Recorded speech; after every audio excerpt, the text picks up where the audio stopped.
And that would be my message today. If you're on your own, try and join a group, maybe a coffee morning or a self-defense class or a swimming club. Don't sit indoors just being on social media all day. Get out and meet people, because life's got to go on. I'm going to take my son to work in a minute, and then because I'm in Eastbourne, I'm going to go and watch the Airborne with my other son, watch some of the airplanes, and enjoy my Saturday. I just carry on with life, and that would be a message to people, regardless of, I'm not interested in people's political persuasions. We're all people at the end of the day. It's easy to get swayed by misinformation or agendas, and I'm not putting that on anyone. So that is my message for today. I get that, and I think it's a pretty good message as well. I mean, Richard, social media can be a very toxic place if you... Alex, I mean, my live streams for the past sort of month have been exactly the same message. I'm done with politics. I'm never going to be party political again. And we've got to build our communities from the ground up, which is doing exactly what you're doing, looking after your family, physical exercise, reading, whatever. That's the way to do it, brother. You're absolutely bang on, because sorry, go on. No, do you know what, Alex? No, I mean, I think we've been betrayed by people that we don't even know. These politicians, and I'm not going to mention names because I don't want to go down that road, but they've all betrayed us, all of them, from the left to the far right. They've all betrayed us. And, we've just got to look after ourselves and build our own communities and our own friendships. And social media can be useful for that. But the toxic stuff that's out there, brother, I mean, you're right just saying it, getting it down to an hour a day. Unfortunately, me and Paul, it's kind of what we get sucked into, and we have to do a lot more to do what we do with our channels. But I think you're absolutely bang on. So I'm just thinking from a viewer's point of view. I mean, and you have to put effort in. I mean, I'm not from Eastbourne. I've moved around a lot on my own, and I spent 20 years making friends. I go to a pub, I'll know one or two people. And I go to a club, I'll know the doorman.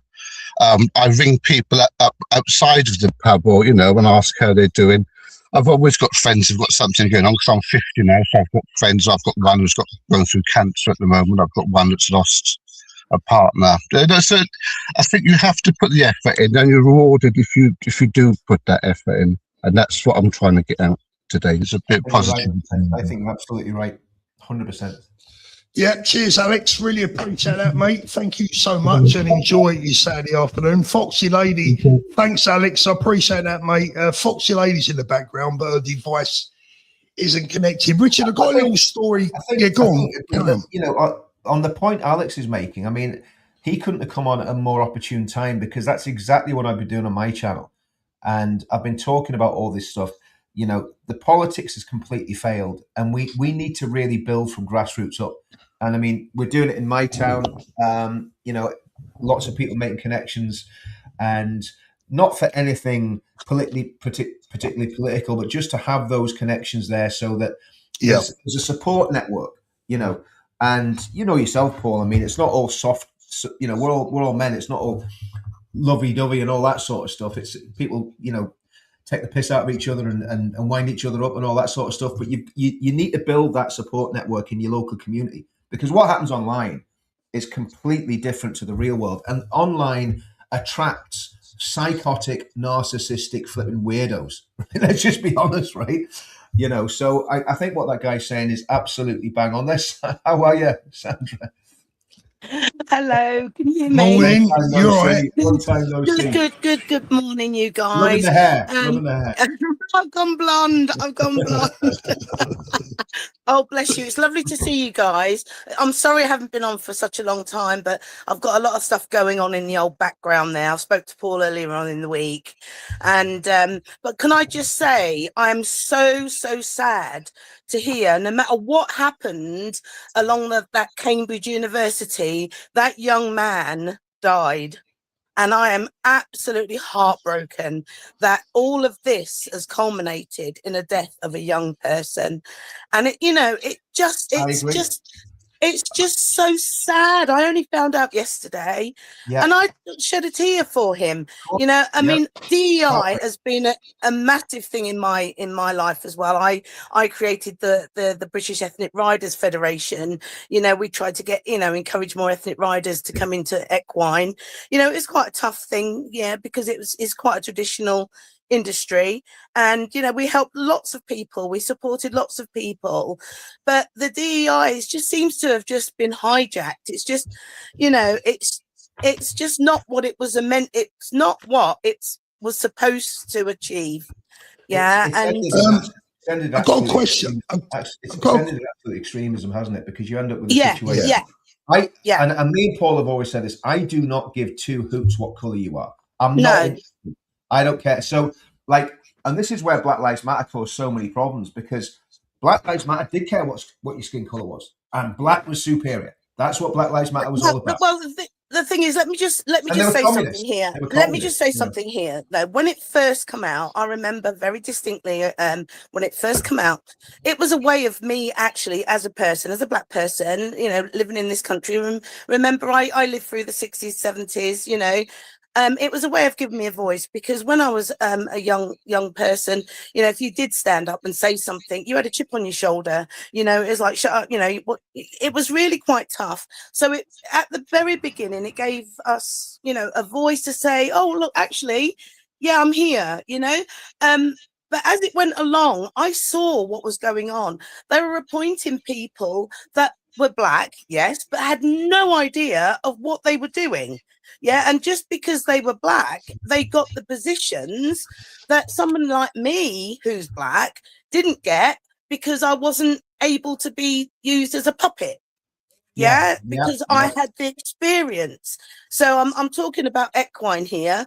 You know, I had the experience. I've got 55 years of equine experience. Look around. How many black people do you know have got 55 years of Sandra, equine experience? What I say is, Sandra, we've got to stop talking about black and white people.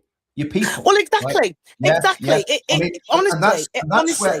What has happened is, and this guy is a victim of the DEI thing, absolutely, right? Massively. And I always said DEI makes you DIE, right? Because it is so dangerous. And this is why we've got now the racism on the rise, because a lot of people who would never have been racist, right, are feeling that they've been. I'm on about white people, right? So you imagine reversing roles, Sandra, right? So you think how you felt in the 70s and 80s when there was racism, no doubt about it, right? Now, white people are quite rightly, white working class people are quite rightly saying, we've been put upon and we've been treated as second-class citizens. The pendulum swung that, and it's not even. That, and I can see it, Richard. Deliberately done by the elites. Let me just jump in there. Let me just jump in there. I actually agree. You know, I was sad to hear the guys. Obviously, you know, we know what's gone on there. Pretty much obvious what's gone on, and it is sad.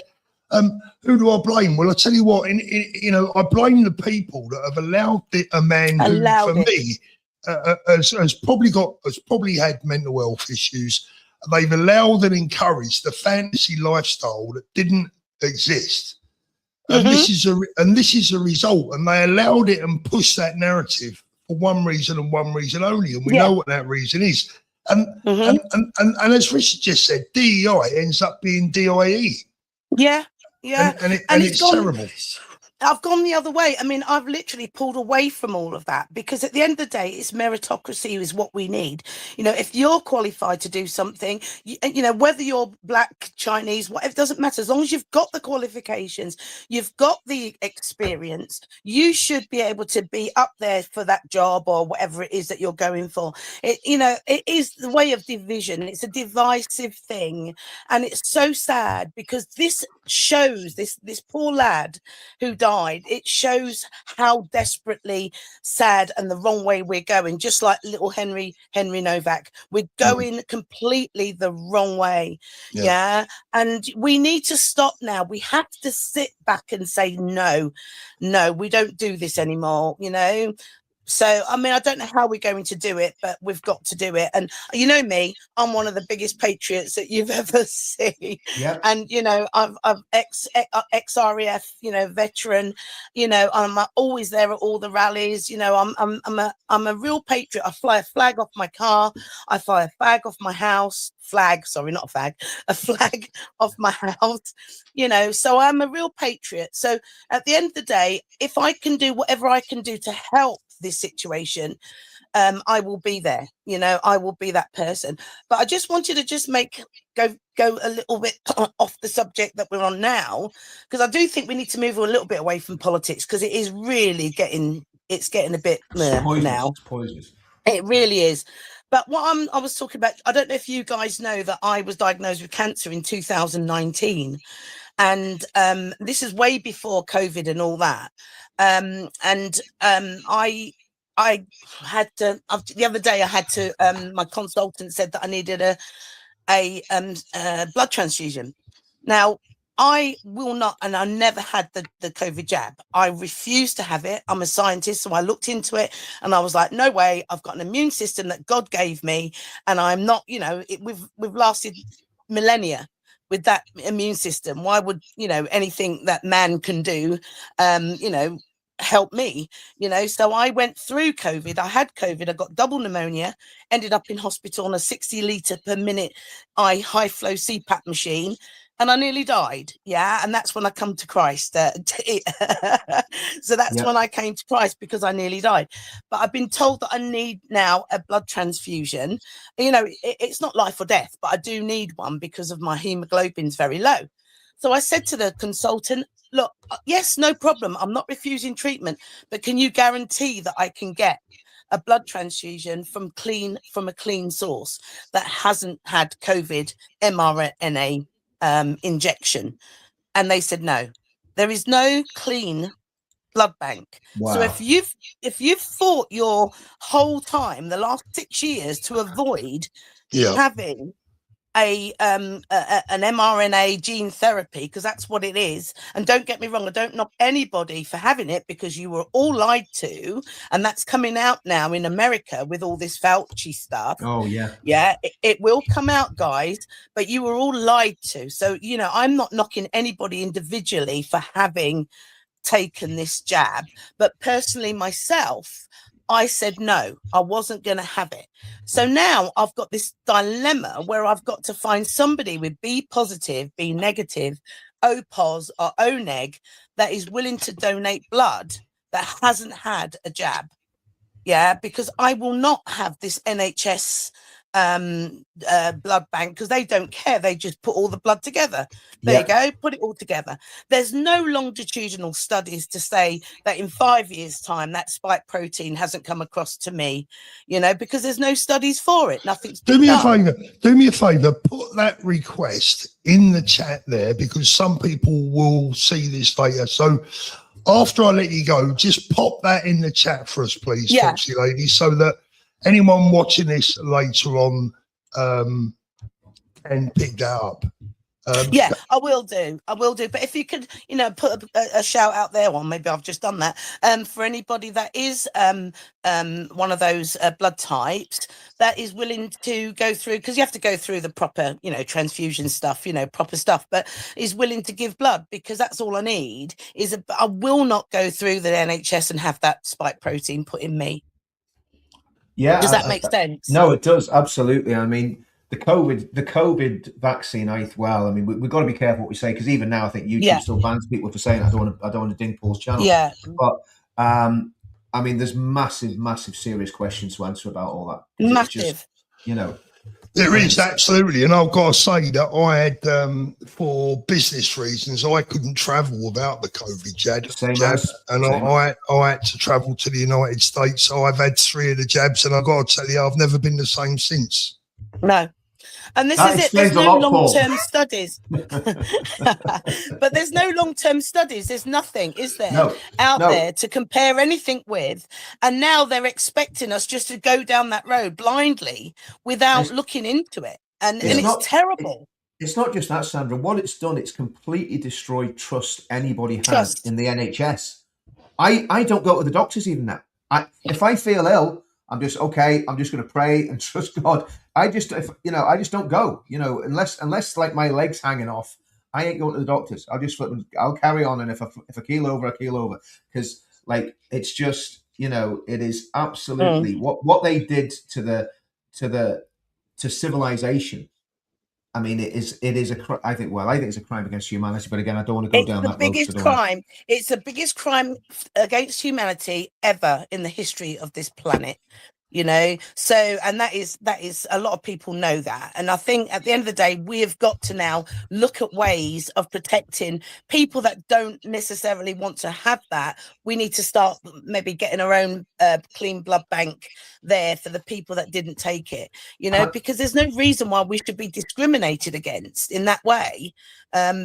Because there isn't a clean bank for people like us. And I believe one of the best journalists this country has ever produced, Mark Stein, was a victim of the COVID jab as well, because he had to have it, because again, he was pressured, because he had I think at the time he had very sick relatives that were immune suppressed. And he was like, what do I do? And he took the jab. And he got a heart attack, didn't he? He had heart attack, strokes, and I think it was Stein said this. He said, basically what these things do is any weaknesses that are in your system, in your body, cancer or heart attack or stroke or whatever, it's amplified by what. Yes, however, I don't know the science behind it. I'm not going to pretend I do. But I remember Stein saying that, and it ruined. It's destroyed him. Can I just tell you, Richard, every time I go into the unit when I have treatment, when I first used to go in 2019, there was me, quite one of the youngest. Mine's brought on from stress, because obviously I've had a stressful job and everything. When I went into the unit, there was me and a couple of old silver surfers, the normal kind. Now I can't believe this. There are 4 wards now, not just one. There are 4 wards, 3 waiting rooms, and it's chocker block, full of younger people. Now, this is I've watched it go right the way through from when I first started in 2019 to 2026. The whole place, the treatment unit, has absolutely quadrupled. Of people going in. Yeah, it's so frightening. It's mental. It's so frightening. Scary. Yeah. Sandra, do me a favour, honey. Can you put that in the chat so that people can see your request?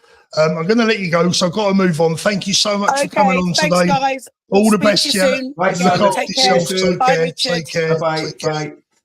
So that's Sandra there, Foxy Lady. She's going to pop a request in the chat there. Charlie, morning, Paul. I'm off to watch Charlton today in the Championship. So won't be on, but big love to yourself and Richard. Speak soon, guys. All the best, Charlie. Hope you enjoy your Saturday afternoon football. Let's have a look. Rickon says ads in live chat are ridiculous. Sorry about that, mate, but someone has to pay my wages. So, let Google do that rather than me begging me viewers for money, which I won't and never will do. But thank Google for this show, because without the ads, we have to earn a living, Richard, right? Well, Paul, I mean, I'd actually take exception what you say there about begging people for money. Some people have to actually ask their supporters for money because they're demonetized. Absolutely. Yeah, true. They can't get money. Here's the thing, Paul, right? If you I'm probably trying to make one documentary a week, right? If you were doing that for the BBC, and I'm not going to be narcissistic and say my documentaries are in their BBC standard, but if you were doing that for the BBC as an independent production company, you'd be talking for a 40-minute documentary about 90 grand minimum. Oh, come on, then the rest. No, that's what I'm on about. Just fees for a production company, just for the guy that's So if you're actually making something like the Rape of Britain documentaries, you're probably talking £500,000. Yeah. So for people to say, oh, Tommy's grifting, Richard's grifting when you're asking for money. No, actually, we probably spend about 10 hours a day doing this. And if people like the content, I don't think there's anything wrong with actually asking people to say, if you want to put your hand in your pocket and support me. That's not grifting, Paul. There's a big no, absolutely. So I think, if you're in the fortunate position of having YouTube paying you a shitload of money for doing stuff, great. But the reality is most people, either through demonetization, and the reason we got demonetized because we were telling the truth. Before all these Johnny-come-latelys came along, we were doing it 10 years ago when there was a real price for telling the truth, and you just got absolutely vaporized off every single social media platform. And, you know, your job went, your flipping, you know, your career went, you know, and all the other pressures. So, yeah, I think anybody that's getting annoyed about ads in the chat probably maybe needs to go and watch another channel. Yeah, no, I think probably just a bit frustrated, Richard. I get that. I mean, we all don't. I mean, I'll tell you what I do. Why would you be? Why would you? Well, no, I'll tell you what it is, Richard. When you're enjoying something and the bloody ads interrupt it annoys you. That's natural. So what I do is I pay, I think it's €11 a month for ad-free YouTube. Yeah. It's worth every penny. Simon, please don't make fun of Jason Arday. Not necessarily an evil. He left a young family behind. Look, I agree with that. We're not like the left, who celebrate the death of someone on the opposite side of our politics. Paul, that lad, right? That lad, you know, I don't know anything about him, but all I know is he's a young man with his whole life ahead of him. And this is where, again, this is where I want to make this, it's not even appeal. I want to call people out. If you're coming onto people's channels and attacking them, if you're making videos attacking people's character, attacking people's personal lives that you know nothing about, and then the result is someone going and sticking a rope up. But you know what? You're as much a murderer as someone that would go and knife someone in a flipping dark alley on a Saturday night that's coming out of a pub. There's no difference. So don't think that that what you do has absolutely no consequences. Now, I'm not on about the normal discourse and banter and rough and tumble, but you know yourself, Paul, there's some very vicious, evil people there on both sides, on the left and on the right. Yeah. And let's get it right, Paul. We've been victim of both. Now, I don't care. You and I are flipping big boys. We've got broad shoulders, but not everybody's made like us. Do you know what I mean? And that young lad, you know, do you know what? I was that disinterested in the story. I couldn't even tell you exactly what happened. I know. I didn't really follow it, Richard, because we all know what was going on. But at the end of the day, anybody putting comments on gloating about that, how would you like that if that was your son? He's wrong. Yeah, he's very wrong. How would you like it if that was your brother, your uncle? You know, sorry, it's just, you know, like there's got to be some human compassion. It's like when Anne Widdecombe was brutally murdered. Some of the stuff that the vile, disgusting communists put out, and when I'm talking about communists, I'm talking about Labour Party, Lib Dems, you know, the usual suspects, right? Some of the stuff that those people put out was absolutely disgusting and vile. And even now, some of the stuff that goes out about Farage, goes out about Rupert Lowe, goes out about Ben Habib, absolutely disgusting. Is it any wonder that Ben wrapped Advance up? The abuse he got from people on the supposed right, the racist abuse that Ben Habib got, is it any wonder he wrapped it up? You know, why would a successful businessman even bother to put himself through that sort of absolute horrendous abuse? So I'm sorry, Paul, I think, you know, these things, Anne Widdecombe's murder, this young lad committing suicide, people online should really think about what they're saying, you know. And I'm not for censorship. I'm on about self-censorship. It's not clever going on and personally abusing people to the extent that they actually kill themselves. Yeah, I mean, Jenny said, I don't want to get into this one too deeply, but we're finished with this. Why did he die? Was it his own doing or murder? Well, I think we've got to wait and see, but I think it's pretty obvious what's probably taken place. It sounds to me like it was a suicide. I mean, you know, that's what it seems to be. But I mean, you know, I mean, the reality is we just don't know. We don't know. Yeah, Richard, I want to take you back to just for a moment talking about the property crash in the UK. And I think this is really, really serious. It's going to affect a hell of a lot of people. And I want to take you back for a moment and tell you why this is, or why I believe this is happening. But first of all, I mentioned this the other day, but something happened yesterday to bring this up, to bring this to people's attentions again. Now, back in 2014, I bought a property in Brighton as an investment and as a weekend getaway for my wife and I before we actually moved to Brighton later on. Yep. And I paid £475,000 for this property. Got a mortgage on it, still got a mortgage on it today. I paid $475,000 for it in 2014. 2 years ago, just before the Labour Party got into power, the property was valued at 650,000. Okay, which was pretty average for a decent apartment in the centre of Brighton Sea. In February this year, I decided that it was time to sell. Yeah. So we put the house up. The price had dropped, and we put it up for 575. We've since reduced it to 475. Yeah. Right, which is exactly what we paid for it 12 years ago. Yesterday, we had an offer on the property for 440,000, which is £35,000 less than we paid for it 12 years ago. Yep. Now, I did a bit of research last night. The government are telling us that property prices in the southeast of England rose 1.2% last year. So it's a complete and utter lie. They're lying to us. Now, one of the reasons that there are so many apartments for sale up and down the country now is because Labour came in and brought in this new protective law for tenants, which to some degree I agree with. Tenants deserve protecting. They do deserve protection from wicked landlords, and there are some horrible landlords out there. But there's some horrible tenants. There's some horrible tenants. I've had them myself, right? But the bottom line is now, and cut to the chase, there are thousands and thousands and thousands of properties now on the market because they can no longer trust the government to be able to move these tenants out when their time is up, etc. In other words, what they're basically allowing, they're almost allowing squatting. That's what they're doing. They're almost allowing squatting.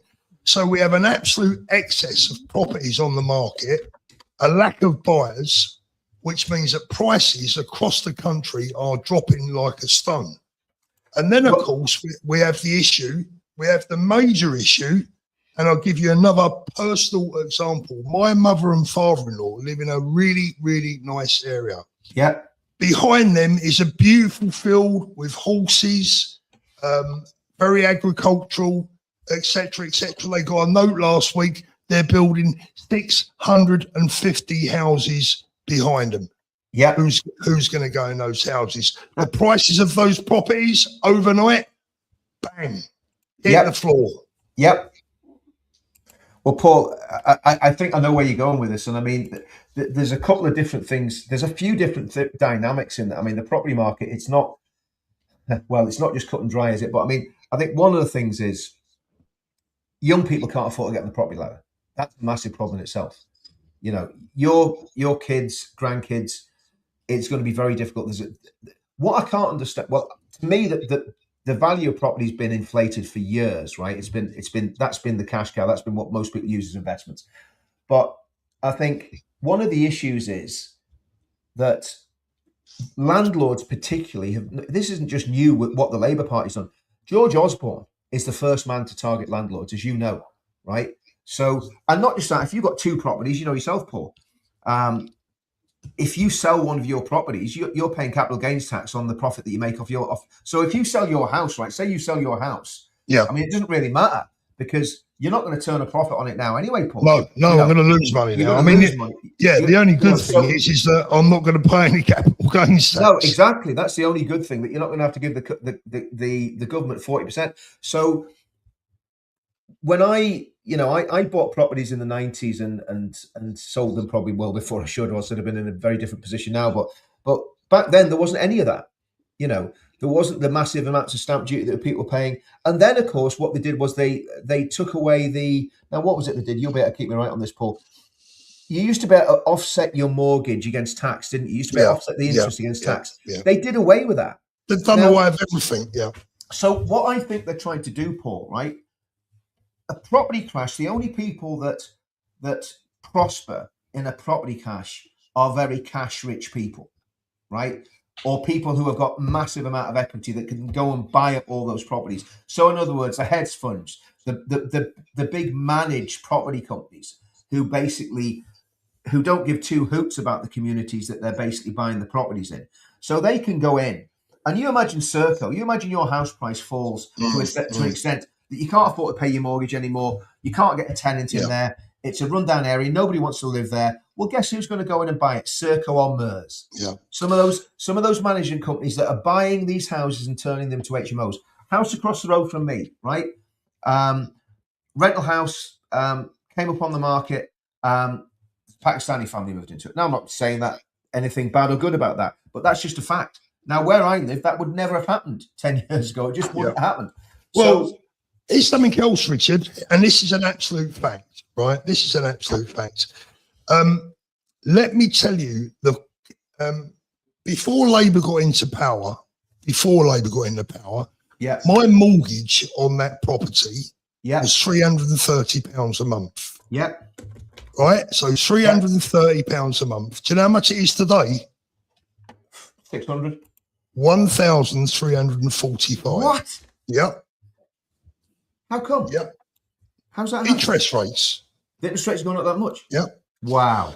Now that was on an interest only. That's on an interest only mortgage. So it's gone up from 330 quid a month to 1,345 or 75, 45 or 75. So, you know, this is how we're being stitched up by this Labour government. Not only have we lost out to the mortgages, and here's another one. Here's another caveat. Now I'm 65 now. They won't give me another mortgage, or they will give me a mortgage, but it's going to cost me. Get this. I can only get a 5-year mortgage. It's going to cost me over $5,500 a month to keep it. Wow. I can't do it, Richard. No. It can't be done. No. So I'm now in a position where I'm forced to sell massively. I mean, it's absolutely freaking disgusting. And all of this, Richard, by the way, for anyone out there thinking, oh, well, you're lucky, you know, I live in I haven't even got my own place. Listen, this is the result of 50 years of hard work. This was our retirement fund. This is, you know, exactly. Look, I was in a position a few years ago when I had money before I started doing this crap. I was in the position where I was able to buy a house for my daughter, right? And, you know, and she's been living in it ever since. Now, here's the thing about that. If I sold that house, Paul, right, because it's in my name, if I sold that house, I would have to pay that 40% capital gains tax, right? Now, the way they're going with inheritance tax, if I die, and obviously the house will be gifted to my daughter, right? If I die, then the way they're going to go with inheritance tax, I think we'll end up, our families will end up possibly homeless because of inheritance tax, right? Now, so me doing the right thing and trying to help my family, right? I'm not a rich man, but I had a bit of money, you know, I put like 30 grand down as a deposit, bought the house, and basically gave my family, my daughter and my grandchildren and her partner somewhere to live, right? And because I did that, I would be in a position where if they do what I think they're going to do, they could well get booted out of that house. And that's what's happened with the farms. Remember they did it with the farms. I'm not sure if they ever backtracked on what they're doing with the farms. And this is going to get worse and worse. And this is why when people talk about politics doesn't matter, politics flipping does matter. As much as I'm disgusted with the right, we have got to get these dogs, these socialist dogs out of power. And we must never let the Conservatives back in either. Right? So, you know, and now talking about that, Richard, I'll tell you what, so let's just move on a little bit, mate, because it's a few bits to get through this morning. Yeah. By the way, the property thing's a big one though, Paul. Because it is very big, Richard, because it's affecting a lot of people. The people that are suffering the most, right? The people that are suffering the most are entrepreneurs, right? People that basically, you know, not every entrepreneur becomes a millionaire overnight. You know, some people, your fortunes go up and down like a yo-yo, right? So you could be, you know, on easy street for 10 years, then something bad happens, your health goes. There's no safety net for us, Paul. You know, people that are basically in sales or in flipping business, there's no safety net. If it goes wrong for us, we're effed, right? Yeah. Unless we're really, really successful. Whereas, you know, people in these cushy government jobs that are doing this, the likes of Burnham and all these dogs that have just been in politics their whole lives, right? They do not understand what the normal working man, because you think the builders, the butchers, the flipping, all the working class trades, right?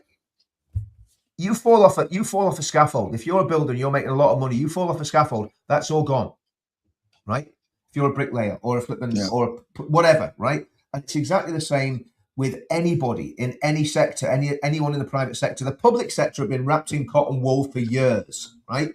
And we've paid for it, Paul. We've paid for it as taxpayers, and we get nothing from it. When was the last time you went to hospital? So honestly, the whole thing absolutely drives me insane. Absolutely. There's someone waiting to get in, Richard, but they've got their camera off and they're using a ridiculous name. So whoever that is in the background, if you turn your camera, you're either going to have to turn your camera on, or so I'm not going to let you in, because certainly. See, to be honest with you, Paul, see if people using fake names, I wouldn't let them in anyway. Yeah.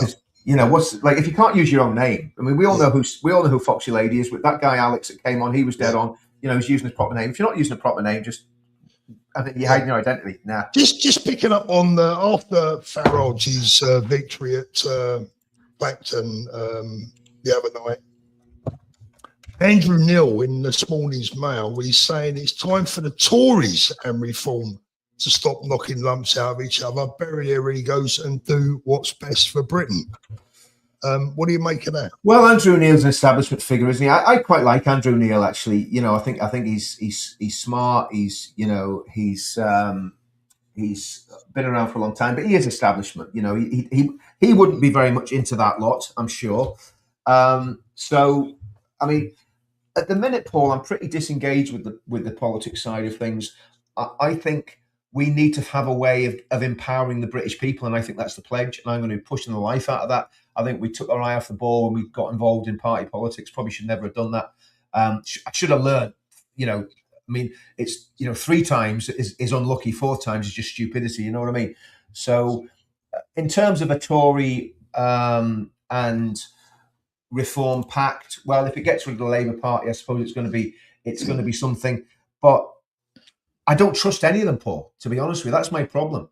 I do not trust any of these political parties. So what the trouble is, though, Richard, what choices do we have left? I mean, we have to trust. I don't think you have any choices. We have to trust someone, don't we? No, I don't think we do. I don't think we have to trust anyone. Sorry, let me rephrase that. No, you're right. We don't have to trust them, but we have to put our trust into someone. Let me explain where I'm coming from with this, Paul, right? And it's what we should have kept pushing. We didn't get the buy-in from other social media people, which, that's up to them. They can do what they want. But I'm going to, on my own, push the life out of the pledge. And I'll tell you why. Because if you have 1 million people signed up to that document, right, you hold massive power. And not us, but the document holds massive power. Because if you got 1 million people, okay, we're sitting around, it's stagnant around 60,000 people signed up. That's great, by the way. And I'm going to be in touch with those people very, very soon. But if you could get that up to 1 million people, that document is an absolutely superb document. No right-thinking person in the United Kingdom could argue with anything that is in the I agree. That were written in the pledge. It was all agreed by a multitude of very prominent people, including Tommy, Katie Hopkins, yourself, Jeff Taylor, Lawrence Fox, Calvin. Everybody was around that table, and nobody disagreed with what was in the final draft. Right. So to me, it's a gold standard. And there's other people coming along and try to rip it off. All right, do what you want. But the point is, if we had 1 million people signed up to that, Paul, you can go to every single MP in this country and every single political party and say, do you agree with those principles? And if they don't, right, and this would apply to Restore and Reform and the Tory party just as much as the lefties, if they don't agree with those principles, all we have to do is let our people know. Yeah. And if worse came to the worst, and we got the mass support that we need, we could even stand independence and completely turn this thing on its flipping head. So I think the pledge gives the people the power, because these political parties have let us down very badly, Paul. I'm on about Restore, Advance, Reform, the Conservative Party. Every single one of these right-wing parties has already let us down. So, I am completely non-party political now, and I will be a vociferous critic of anything that I see that is counter to the pledge from any of those parties, Paul. And that's where I'm at. I'm just keeping my eye. I am listening, Richard. I'm keeping my eye on the chat as well. What did you make of the situation in Clacton the other night with the basically Bimface was the the establishment candidate, wasn't Yeah. he? What did you make of other people standing against Farage, getting behind him, face the Labour Party getting behind him, the Greens, the Tories? I've got to say it, mate. Even Ben Habib got behind Binface, and I was very disappointed by that. Very disappointed. Well, that's the problem. That's what I'm saying. We've been the infighting, the bitching, and the backbiting. They're all letting us down. Somebody put in the comments, "How's Restore letting us down?" I'll tell you how Restore's letting us down. And I've said this before. I've got a lot of friends are members of Restore. I've got a lot of friends are members of Reform. I might even have a couple of friends that are in the Tory party, but mainly Restore and Reform, right? And I'll tell you how Restore let us down. Basically, Restore has not dealt with the elephant in the room, which is at the very heart of that party. People like Charlie Downs, and I'm not attacking him as a person, I'm attacking what he believes, are definitely anti-Israel and anti-Semitic, and are definitely playing the race identity card. And that is a zero-sum game that is not going to win an election. So that's how Restore have let us down. And Rupert has not dealt with that. And the question is why. And I don't believe Rupert is that, because he said very clearly he's not. Yeah, no, I don't. But if the very people who are making policy and are the spokesman for your party are that is a big problem. And that is the problem I have with Restore. And it's not even attacking Charlie Downs. I'm sure he's a nice fella and all the rest of it. But what he believes is completely counter to what I believe, and actually what the pledge articulated. And I would say this is why I was so disappointed with Advance, because obviously Advance was basically based on the doctrines that were in the pledge. A lot of people don't realise that, but that's pretty much what it was. So to me, and then we look at Reform, and Reform, if I was voting in an election now and I was in England, I would vote Reform. But I don't support Reform because they don't want me in the party, right? I would do it through absolutely gritted teeth, right? Yeah.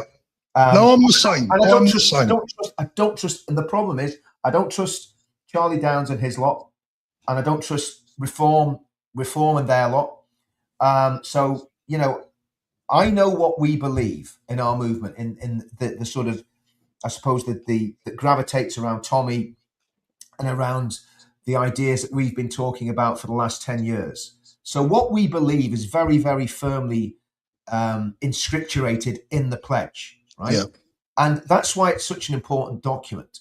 And I think now is the time for that document to really be wielded out. Now, like I said, we've got about 60,000 people on the mailing list, right? When it's deduped, actually, it's probably about around early 50s, right? When you get all the crap out of the mailing list, because people always put false email addresses and stuff when they've signed up and stuff, goodness knows why. But anyway, so let's say 50,000 people. Well, if there's 1,000 people in a marginal seat that have signed the pledge, they hold the balance of power. That's how important that can be. So I'm going to push the life out of that, Paul. I'm not going to be party political. I will be critical of parties, but I'm not going to. What I'm not going to do as well, Paul. I'm not going to attack people like Charlie Downs as individuals. I'm going to attack what they believe. Right? If what they believe is at odds with what I believe, I will call that out, and I've got a right to do that. We'll talk about that in a moment. We're just going to bring a guest in. Good afternoon, mate. How you doing? Am I on? This is Les Fisher. Hi, Les. How you doing? You're on, mate. We can hear you, mate. Yeah, good. Richard, first to you. This is the Les Fisher that tried to email you a year or so back and get you connected up with Yemi Belugan, who's an ex-Muslim pastor, well known on Revelation TV. And I was just trying to get him linked up with you and Tommy. Yeah. Okay. And, what email address did you email to, Les? Do you know? The only one you've got public. What's that? Okay. UKFM one. Yeah. Let me check that. Les, go on. Tell us. Get on to what you want to say, Les. What was on your mind? Well, for you, Paul, I want to go back to when I did come on with you before, which is when I was trying to say that until, you really need to get Andrew Bridgen involved right in the thick of it. Because the way I see it all, to cut a long story short, for Richard, he will be able to explain. Back in 2019, as an airline pilot, my airline went bust, and God told me immediately, I'm a Christian, to take a break and watch what's going to happen. Well, what happened?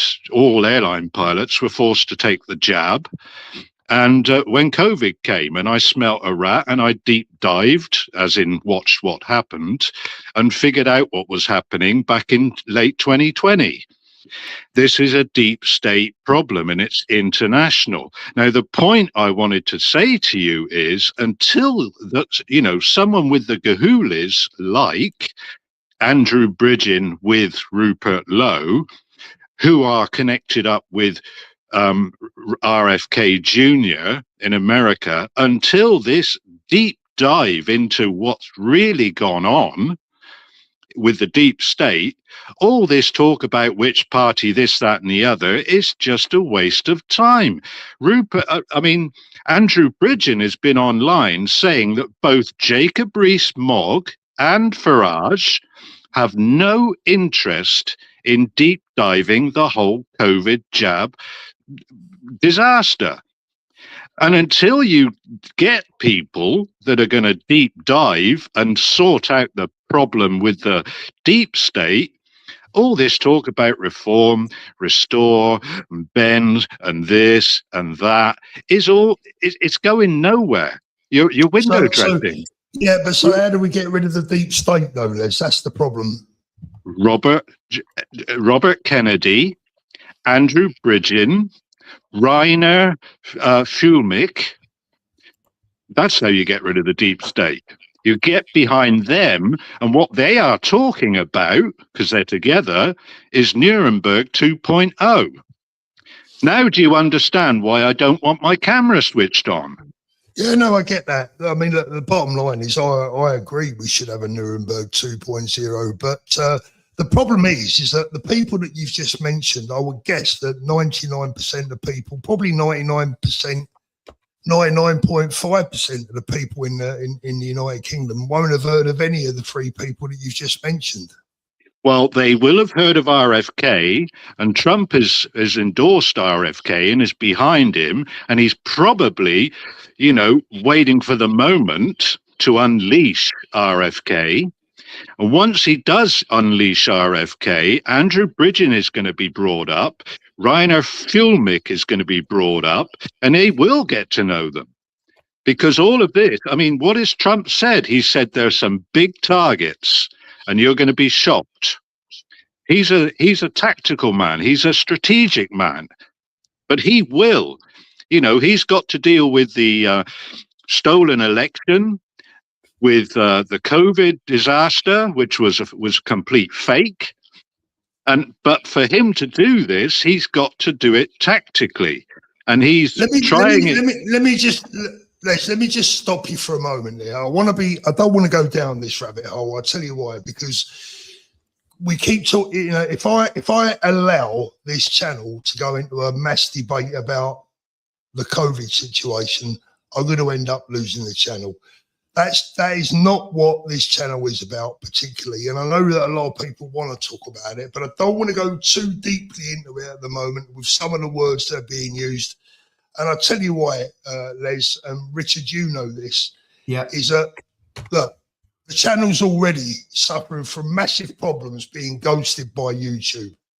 And if we start going down this COVID rabbit hole, it's not going to be good for the channel. And it's not really a core, for me, it's not really a core, it's not a core topic of where I want to be, if I'm honest with you, Les. I'm just being honest with you, mate. So thank you so much for that. I really appreciate it. We know Andrew fairly well. What do you think, Richard? I mean, is that a fair comment? Les, if you could do me a favor, send me an email about that Revelation TV guy again. Do you know the problem is with my email? I think I'm sure you're the same, Paul. That much comes in, I miss stuff. You know what I mean? Richard, so I've got about 6,000 emails. I've never even got a chance to have a look at. If I've missed any emails, I apologise for that. There's that much coming at us from so many different angles. Reference to COVID thing, I don't talk about it because I don't have the knowledge. I know in my heart there's something, it's very sinister what happened for sure. Yeah. But I've always, it's like everything. You're better sticking, for me, I'm better sticking in my lane, which is basically, that's what I mean, Richard. I'm up on the immigration stuff. I'm up on the Islam stuff. I'm up on the sort of, what's happening on the global scale, things like Iran and all that sort of stuff. I get all that. I don't have the bandwidth to do it, Paul. It's not that I don't agree with what Les is saying. I just don't have the knowledge to understand exactly what's been going on.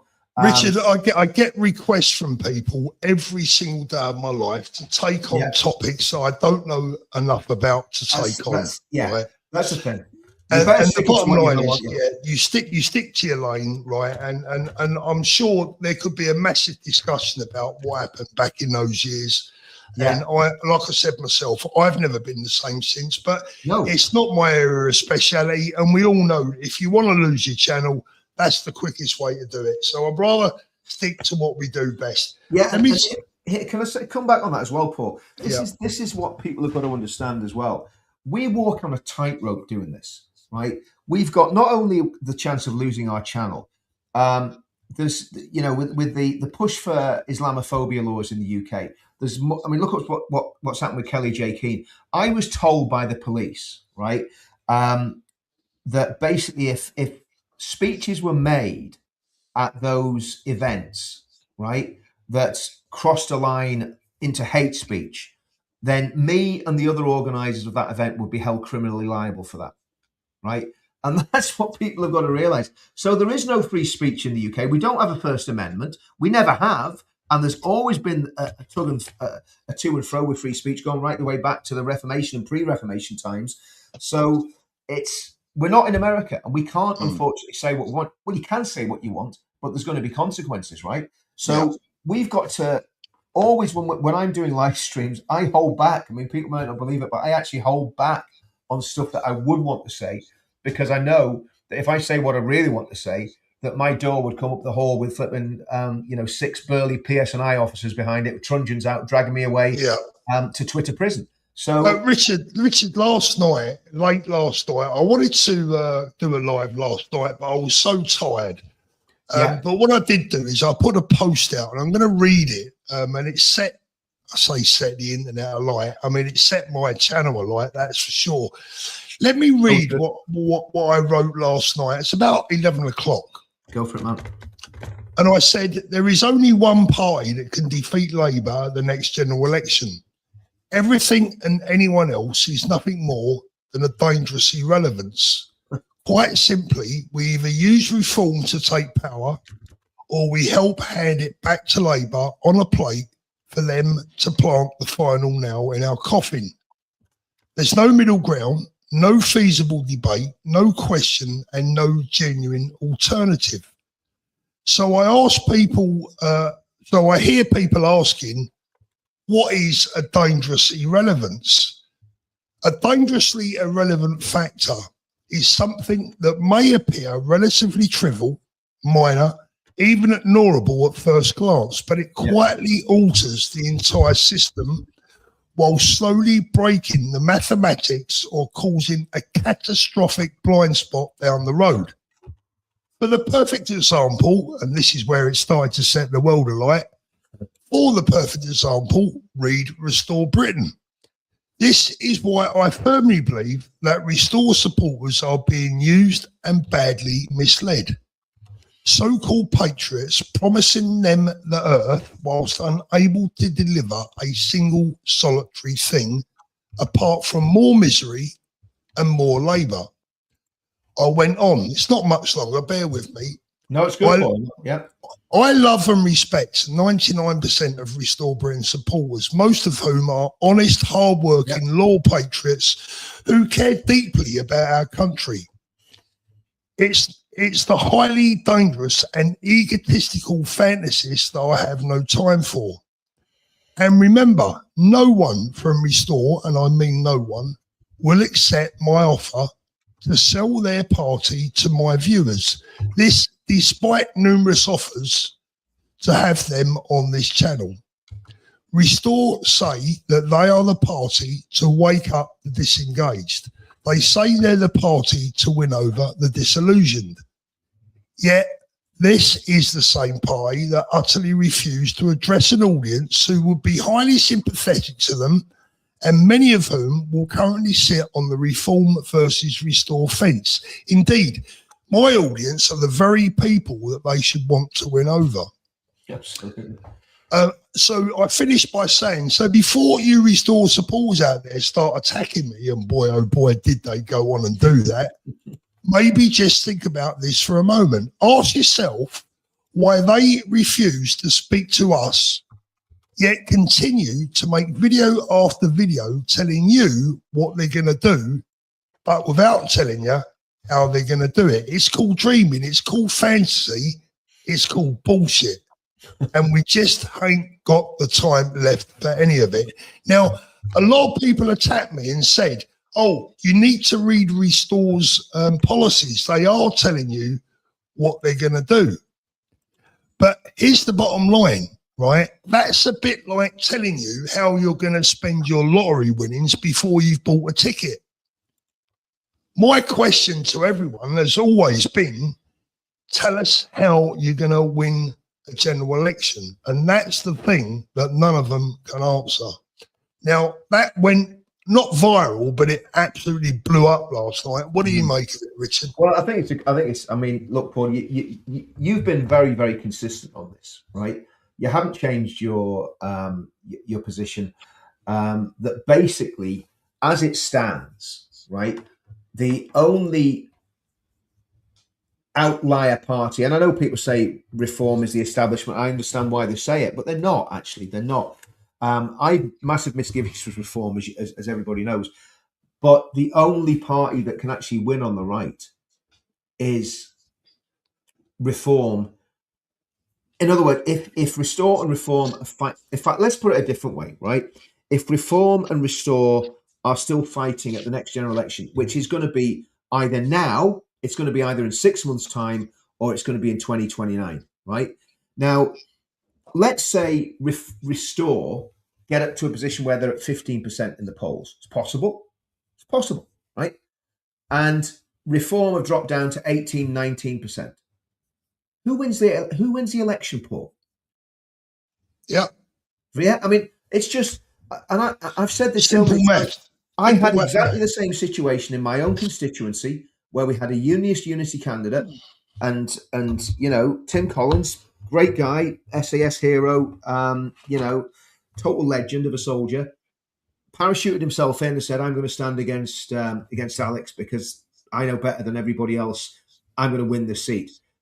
Thankfully, the people of my constituency had the sense to vote for the only person that could win, Paul, which was Alex Easton, who's a personal friend of mine and actually a really good constituency MP, and is totally in tune with what's going on in the country with the migration, all that sort of stuff. So, but when you look at that on a national scale, we got lucky in our election that we got rid of the lefty scumbag that was wrecking our town, and we got a good MP in, right?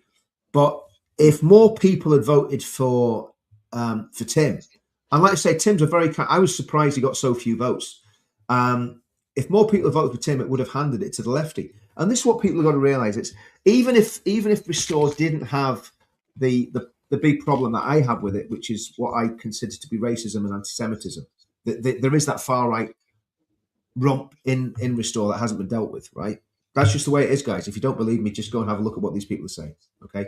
By the way, I hope that Tim Collins 9800 isn't the same Tim Collins that stood. I don't think it would be, but anyway, the point is, Paul, there's only one party that can do this.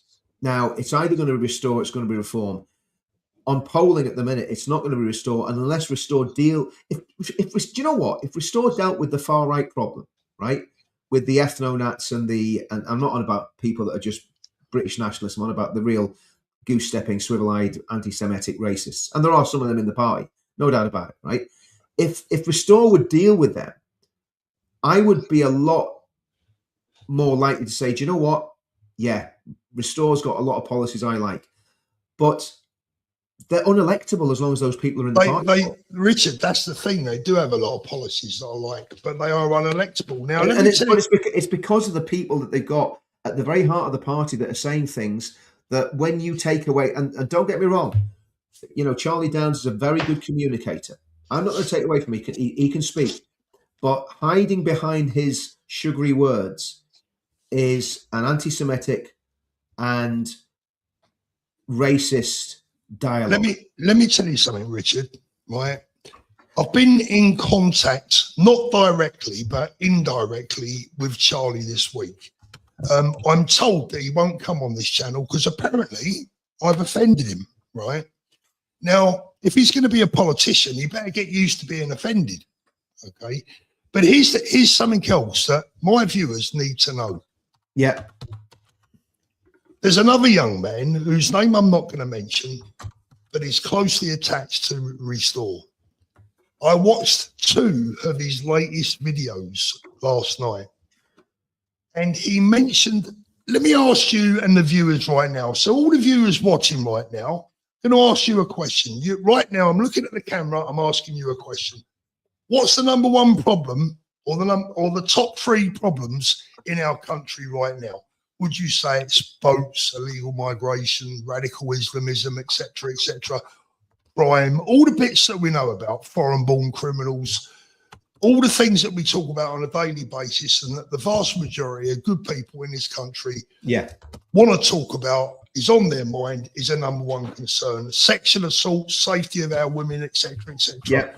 Do you know what this young man, do you know the word this young man mentioned 57 times over 2 videos? I don't know, Paul. Go on. Jews. Oh, is that the fella that was attacking Melanie Phillips? 57 times the term Jews or Jewish was used over 2 videos. It's insane. Absolutely insane. What the fuck are these people even on about? What are they talking about? What is in their heads? All the problems that we have in this country, and someone who is representing Restore mentions the word Jews 57 times over 2 videos. Well, I mean, it says all you need to know, doesn't it? It says all you need to know. And I'm not going to mention their name, Richard. I'm not going to give them the publicity. No. Tell me afterwards. But do you know what? Here's the thing, Paul. When you look at people like Tucker Carlson and Candace Owens in America and what's happening on the right in America, the right in America is splitting along these anti-Israel identity politics lines, right? And do you know who the driver of that is? The driver of that is money from the Gulf states. It's as simple as that, because the Gulf states have a vested interest in, especially Muslim Brotherhood affiliated Gulf states, and I don't need to mention who they are. They have a vested interest in delegitimizing Israel and the Jewish people. It's as simple as that. And that's what that is about. And that's why there's such a lot of chatter on the right about this. So there will be some people that will be getting money directly or indirectly from Gulf state actors to basically push that line. Okay. Yeah, Richard, let me make something clear before people start calling us agents of Israel and Zionists and whatever they want to say. But I don't really have a great deal of interest in Middle Eastern politics, right? What I do know is that we have a Jewish population in this country of about 270,000 people. We have an Islamic population of about 4 million, right?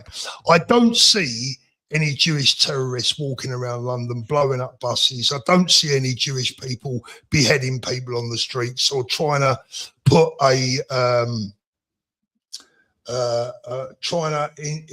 what's the word I'm looking for? Trying to impose their religion on us at all. I don't see any problem with the Jewish community in this country. So for someone to be mentioning the word Jew or Jewish 57 times over 2 videos when they're claiming to represent Restore Britain is laughable. Jackson says Restore are gaining ground with people who aren't really in tune with politics. I disagree, mate. They won't even appear on this channel. They're not reaching people who aren't in tune with politics. The people they're reaching are former members of the British National Party, and that's the bottom line. And I get that. I understand that. Everyone's entitled to their opinion, and I like a lot of Restore Britain's policies. What I don't like is some of the people's rhetoric who are behind Rupert Lowe in the pecking order. Yeah. And they will not come. Let me tell you now, they will not appear on this channel for one very good reason, because they know I'm going to be asking them some really seriously difficult questions that they're not going to be able to answer. Right? And one of those questions right here, right now, I'll tell you what it is so they could be prepared for it. But they get even harder, by the way. And this is not me trying to give them a gotcha moment. I care about Restore Britain supporters because they are patriotic people. But they're being gaslit. They're being cheated. They're being lied to. Because the question I want to know is, when you won't even speak to your own people, when you stop your own candidate from speaking to the press, how do you propose to win a general election? Tell me your top 10 targeted seats at the next general election.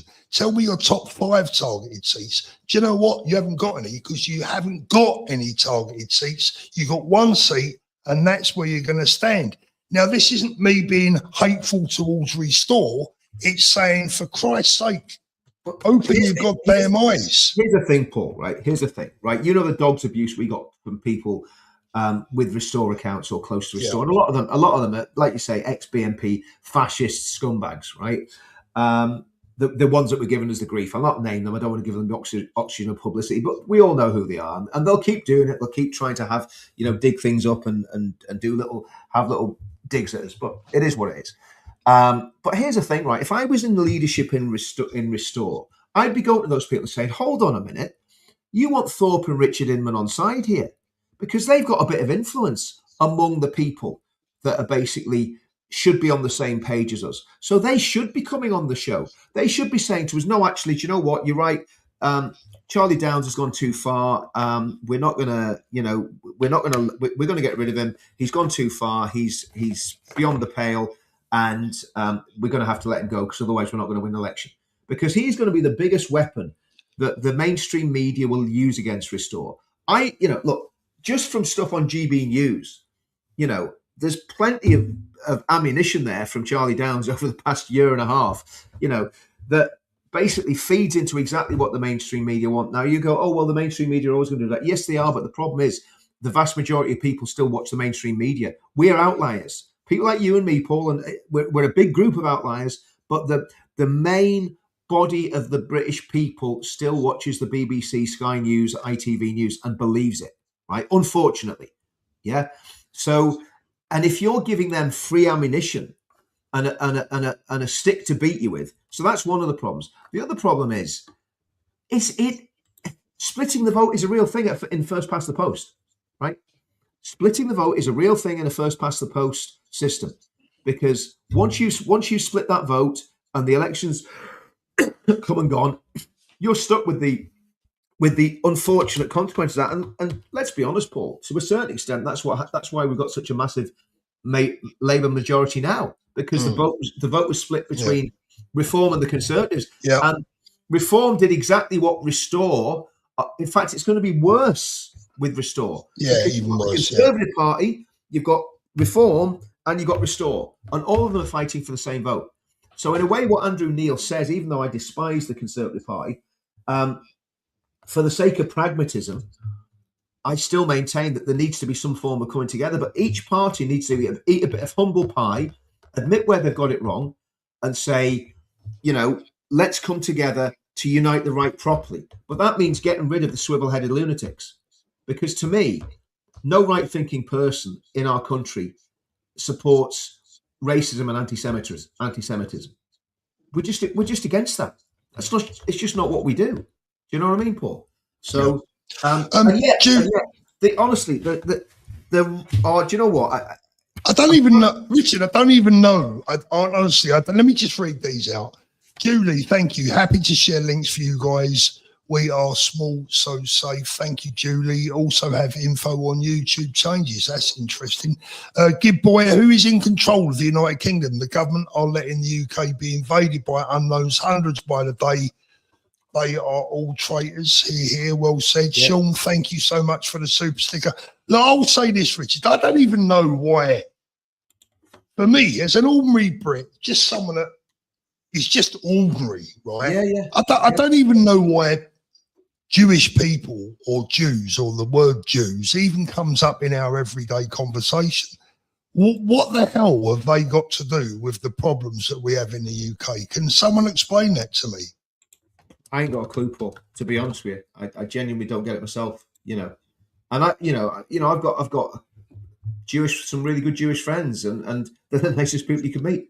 You know, and I'm going, I just don't understand this hatred of a people group that all they've ever done is fight for their own survival, as far as I can see. Yeah, and exactly. Look, I mean, from a faith point of view, I believe you can absolutely justify being very pro the Jewish people. Now, from a Christian point of view, the Jewish people are in disobedience to the gospel. They're not accepting Christ as Messiah. But, you know, according to, you know, Paul's epistle to the Romans, they're still God's chosen people. He has cut them off because of the gospel, but there'll come a time when they'll come back in and accept Christ as Messiah. And that's what the Bible teaches, right? So if you're a Christian and you hate the Jews, there's a bit of a problem there. Because despite them being disobedient to the gospel, they are still beloved of God. So, you know, work that one out. I can't work it out, but it's just the way the Bible is. So, because there's a lot of Christians attacking the Jews now as well, and I thought that ended in the Middle Ages, you know. Well, apparently, Jewish people, I mean, according to some that I've been looking over the last 24 hours, Jews can't be British. Oh, right, okay. So, you know. Okay. Well, that's straight out of the mouth of Steve Laws, mate. That's what Steve Laws said. Steve Laws went on Andrew Gold's show and was so impudent and arrogant that he basically told him on his own show that he would deport him. I mean, apart from anything else, that's just rude. To be fair, Restore will say that Steve Laws is not a part of the party, but he's a member. Yeah. You know, and Steve Laws has a lot of influence over Restore without a shadow of doubt. No doubt about it. You know, he's been on. Do you know what, Paul? I'm bored of this, though, mate. I'm bored of it because you know. But it is a hot topic, Richard. Look, it is a hot topic at the end of the day, and you know, look, I will stand up for, or stand against, I should say. I will stand against people who ignore the real problems that we have in this country and spend time on their channel digging out a community that has absolutely no adverse effects on us whatsoever. No whatsoever. No only positive effects, in my humble opinion. And I mean, here's the thing, Paul. Have people forgotten about the Holocaust? Yeah. I mean, that's my thing, right? You know, the Holocaust was not an imagination. It wasn't a fantasy. It really happened, and Hitler and his lackeys deliberately tried to wipe out the Jewish people. You know, and you know, if people have forgotten about that, does that not matter anymore? Well, I think a lot of younger people have forgotten. I mean, I was watching Young Bob last night, talking to some young students in Bristol. And these kids have no idea where they come from or their heritage, their history. They have no idea what their forefathers, probably their granddads or their great-granddads, their very own blood, actually gave for their futures. No respect. But at the end of the day, it's probably, you know, their education at school. Pee-wee. This is interesting. Reform can't be too right. They'd lose half of their supporters. And look, this is what I've said for a very long time now. You have to be careful what you say. We go back to winning Middle England. You have to be careful what you say, otherwise you turn people off. And this is what I don't understand. With people like Charlie Downs, for an example. They go on the TV, giving it the big and talking a load of bullshit about Jews, about Israel, about Tommy, etc., and other bits and bobs. Yeah. Not realising that they're actually the worst advert for Restore that you could possibly get. You know, you got to keep it sane. You got to keep it sensible. I mean, the point is they should be trying to win us over. Exactly. Yeah. Exactly. And they're doing the opposite. And you know, but like I say, I'm bored of the whole debate, because to me, Reform brought this on themselves as well, Paul. We must yes. We're not letting Restore off the hook. You know, Reform. Someone said to me, sorry, we're not letting Reform off the hook. Someone said to me last night, "Oh, you're a big Farage fan, are you?" I said, "No, I'm not a big Farage fan. I'm a big fan of winning, and we have to use all Reform are to me. All they are is a vehicle to take me." You see, towards part of the destination where I want to get to. This is where I'm in a position almost of saying a curse on all your houses, because the Conservative Party, Reform and Restore, that's what I keep saying, and Advance, you know, have all let us down. You know, and I understand probably why Ben wrapped the party up, but he let us down. He betrayed a lot of people, in my opinion, just being honest, right? And Restore are doing the same. We're not dealing with the headbangers in their party. And Reform, as long as they keep that mantra of that lot when it comes to us, the normal working class British people that support Tommy and that have walked with Tommy through all his predicaments down through the years, basically, we're going nowhere. And like I say, that's why what we need to do, Paul, is we need to, and I'm just doing this, you know, and I don't like getting dragged into these conversations, particularly because I'm so bored with talking about it. Yeah, but the viewers, Richard, listen, let me just say, Richard, look, the viewers like it, right? Whether they're on our side, whether they don't, whether they agree.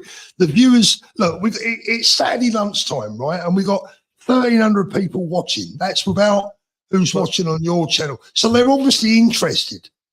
I'm interested. The point is, Paul, yes, but you know, it's almost like it's almost like we're going to be sitting in this insane, you know, padded room, banging our heads off the wall, saying "Restore, reform, ping pong." There's something missing. My point is this: there's something or someone missing, right? What we need is a genuine leader, and absolutely, who I don't think we've got. I don't think we've got that. We haven't got somebody who can stand up and bring all the British people with them. Unfortunately for Nigel, he ain't that guy, and neither's Rupert, you know, and neither's Kemi, right? And it's not me, certainly not me or you, Paul. But I mean, but we need somebody to raise a man up who will lead the people. But what they also need is, this is where I think we have got it, is the political philosophy that we've got in the pledge.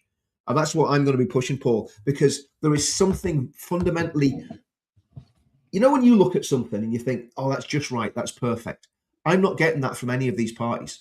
And the frustrating thing is, why I'm so angry with what Ben did, the frustrating thing, I believe we had that in advance, even though they probably wouldn't have come anywhere near winning the next general election. And if Ben didn't want to lead the party, why didn't he give it to someone that could? You know? Do you know what, Richard? I'm going to disagree with one thing you said there. I believe the Advance could have stood a chance if they'd have got together with Rupert. Oh, I agree. If they'd have got their act together with the sort of people that they allowed to act as a mouthpiece. Yeah. Right? Yeah. Of course. Because I think they would have attracted reform members 100%. in their droves. 100%, Paul. This is the point. In their droves. And this is why. And look, at the end of the day, we can't cry over smoke. This is why I'm not going to be part of political ever again. I'm not going to give my wholehearted support to any political party. And I'm going to push the agenda of the pledge. I'm not interested in saying I support Restore or Reform or the Conservative Party. I can't vote for them in my country anyway, because none of them organised over here. Yep. So that shows what they think about Northern Ireland. At least Ben organised over here.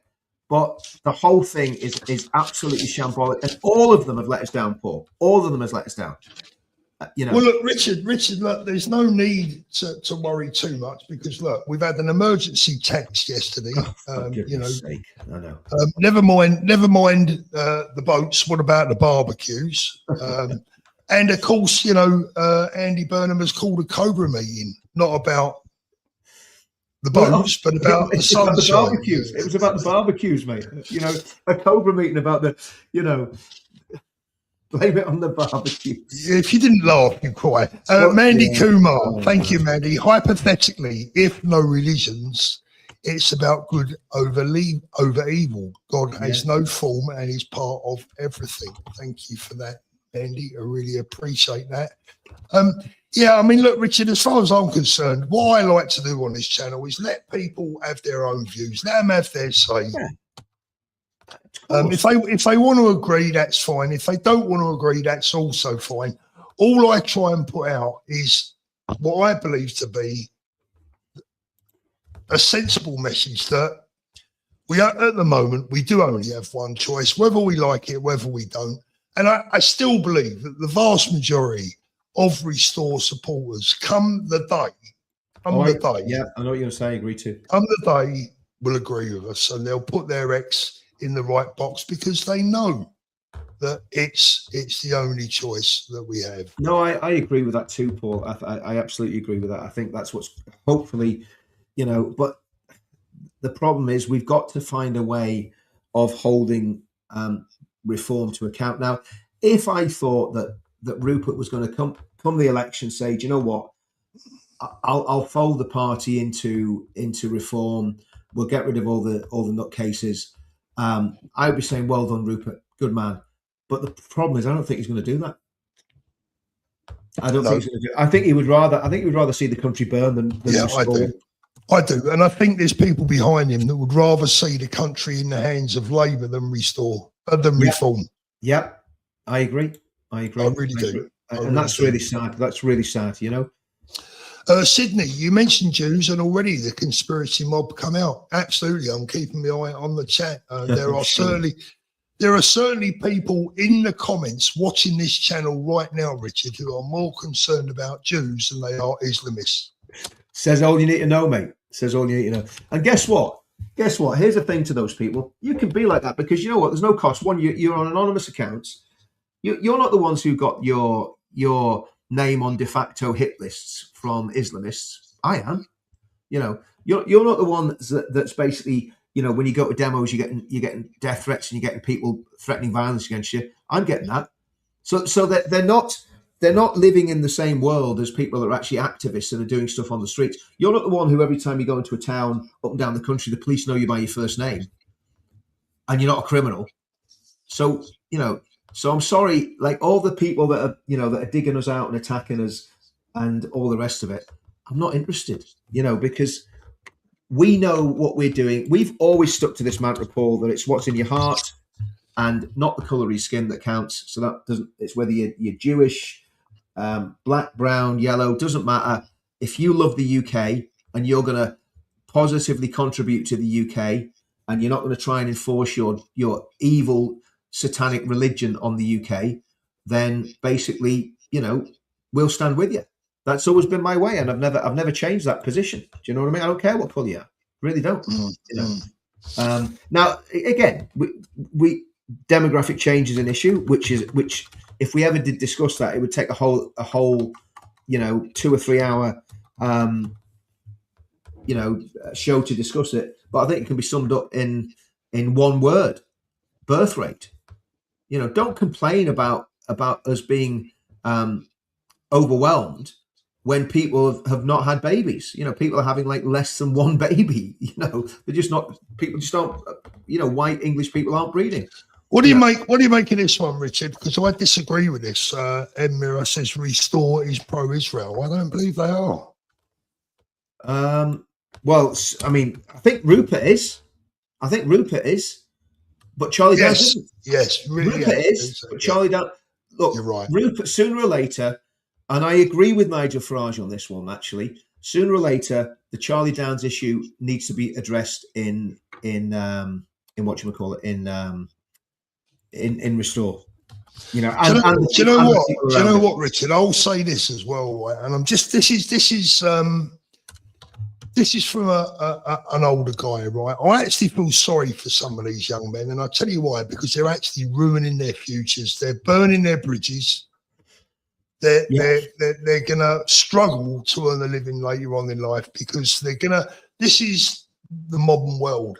These comments and these views are not going to get lost, right? They're going to be there forever, unfortunately. Yeah. And they're going down a rabbit hole of anti-Semitism in some cases. And I'm not talking about Charlie now. I'm talking about the other young man that I'm not going to name. They're going down an anti-Semitic rabbit hole that is just going to inhibit what they can do in the future. And it's such a shame for them. Yeah. I mean, here's the thing. The thing is, people have got to realize I have got a lot of my friends support Restore and have said they'll vote for Restore at the next general election.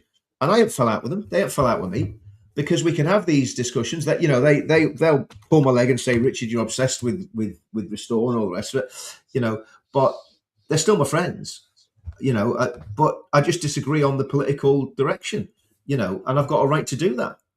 And, you know, it's a shame when, you know, people can't do that. They can't have a debate. And who's it very indicative of, Paul? Not being able to have a debate without getting into personal insults and threats. That's what the left do. Do you know what I mean? Yeah. Miss Ladybug says the Jews and the Muslims both think they're the chosen ones. That's the problem. Do you know what? I don't really care. I don't mind the Muslims thinking they're the chosen ones. I don't mind the Jews thinking that they're the chosen ones. What I mind is when a religion tries to inflict it or dominate over us. Now, I only see one religion trying to do that. Everyone's entitled to believe what they want to believe. If you want to believe that Christians are the chosen one, if you want to believe that Tottenham supporters are the chosen ones, I don't really give a shit, right?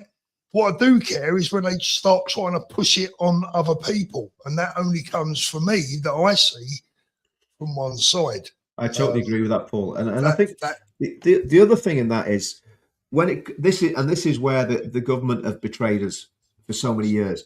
When it comes to community cohesion, anywhere where two strong religious blocs rub against each other, look at Nigeria, 500,000 Christians murdered by Islamists in the last goodness knows how many years.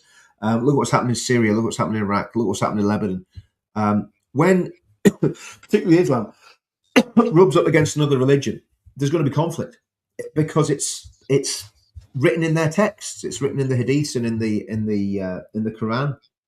You know that you've got to fight against the unbeliever until he either dies or submits. So that's very different to Judaism. And look, there's problems in Judaism for sure. There's problems in Roman Catholicism for sure. There's problems in all sorts of different religious ideas. But the only one, as you said, Paul, that is running around and strapping high explosives to the chest and shouting Allah Akbar as they vaporize themselves and everyone around them is Islam, you know. And with Islam in the UK, I don't think that's the major threat. It's actually now a political threat. The political threat from Islam is far worse than let me answer this. This Miss Ladybug, I saw that. But what one person says is not going to alter my worldview of the people in general. So look, you know,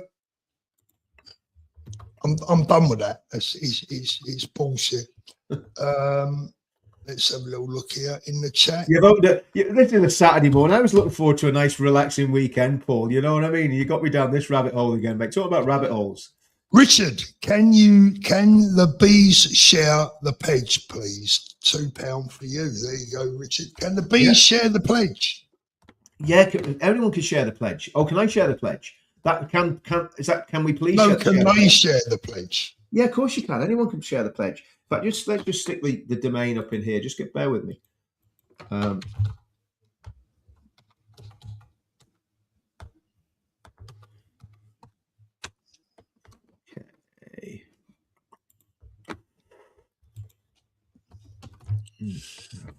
Yeah, I agree, Sean. Totally.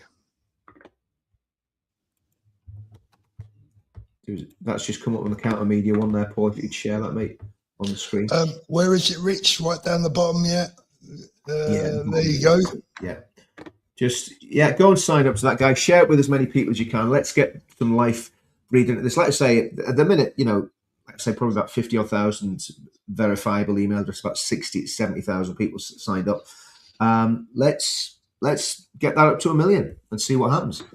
But I mean, the thing is, Paul, we've talked about so much negative stuff. I want to get away from that because it's all it's going to do. It's just going to, you know, do the usual. And the truth of the matter is, there's a lot of stuff that we can be doing that's outside of politics that makes a difference. And that's what we need to focus on, because I genuinely believe politics is broken in the UK, and reform ain't going to fix it either. We do want them to win the next general election, but we need something more than reform.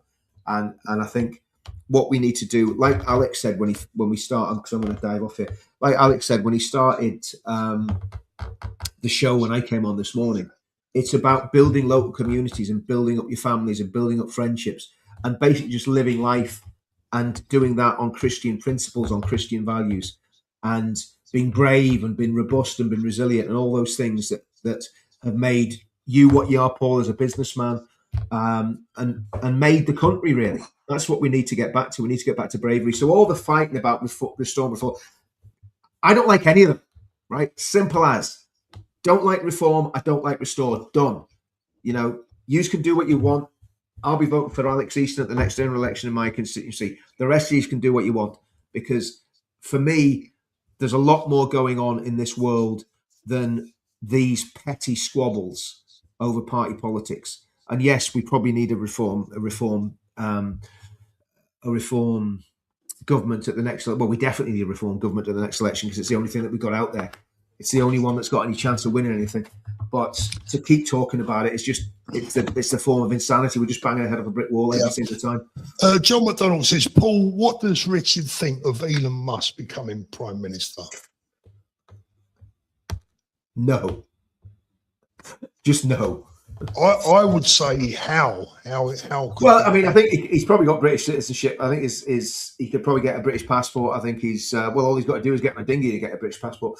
But I think his granny was English or something. But no, I don't think. Look, at the end of the day, well, which party is he? First of all, Richard, the bigger question is, which party is he going to lead? Yeah, I mean, and how is he going to get the votes? It's just no. Yeah, I'm just not even gonna. Yeah, I'm not even gonna. I mean, look, Elon Musk is planning on sending people to the moon with all his business interests. What's he going to do with all his business interests? Being the prime minister is quite an important job that someone should give all their attention to. So, as much as Elon is a great guy and he's a really good, dynamic businessman, could he give all his attention to the UK and still run? Can you imagine the media backlash and the backlash from the left? This is something I don't think a lot of people understand in this country. Is whether they like it or whether they don't, whether they want to face it or whether they don't, the majority of people in this country or in the UK, you vote for a left-leaning party. I think it's certainly around 50% of the electorate would be left-leaning. I mean, it's like that. You all you got to do is look at the referendum, and remember, there's quite a few lefties voted to leave the EU as well. So that wasn't just a left-right thing, but the vast majority of people that voted Remain, I'd say, would be left-wing, and in my opinion, flipping traitors. To be honest with you. Let me answer this then. She says, "What's the issue with Charlie? We need strong-minded youngsters to fight for this country." I agree with that. We do need strong-minded youngsters. I think you need to start picking them up and not dragging them down because their view is different to yours. Lynn, we're not dragging them down. We tell the truth. Now, as far as I'm concerned, this is the thing with Charlie. When I listen to him, I agree with 90% of what he says. Really? 90%? 90%. Yeah, I would say 90%, okay. Right? Well, just for argument's sake. What 90% for? Well, Richard, when he talks about the rights of the indigenous British people, etc., etc. Yeah, but Paul, you know what that's code for? Well, look, whatever percentage you want to put on it, let's say 75%. The problem for me is the percentage that's left that I think becomes very dangerous. So that's the problem for me.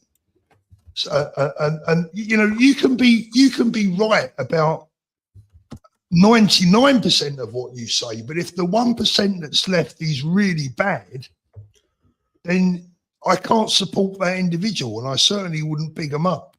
I certainly can't support someone that hasn't even got the courage to come on this channel, which is about, I think Charlie has about 12,000 subscribers on his channel. I have over 300.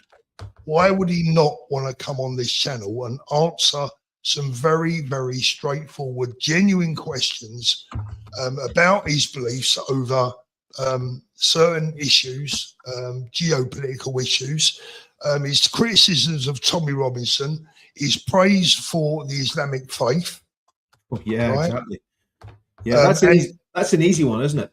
That's an easy one, you know. Exactly. And more importantly, how he proposes that his party that he's the co-founder of is going to win a general election. Yeah. These are very, very easy questions and questions that he should want to jump at the chance to answer.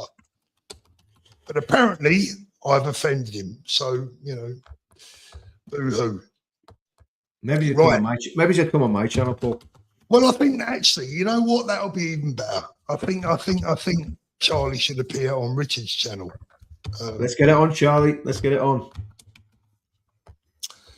And of course, people will be saying, "Oh, we're calling him out." We're not. We're just simply saying, "It's an opportunity. Do you want to take it, or do you not want to take it?" And that goes for anyone else in Restore. I've made a commitment to myself that I'm going to try and keep. That I'm not going to play the man. I'm going to play the ball.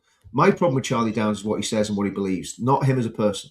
I don't know him as a person. Absolutely, yeah. Yeah. So, like I say, he's very, and listen, let's give him. He is a very good communicator. He's very charismatic. He's a good. I've seen him public speak. He's a good public speaker.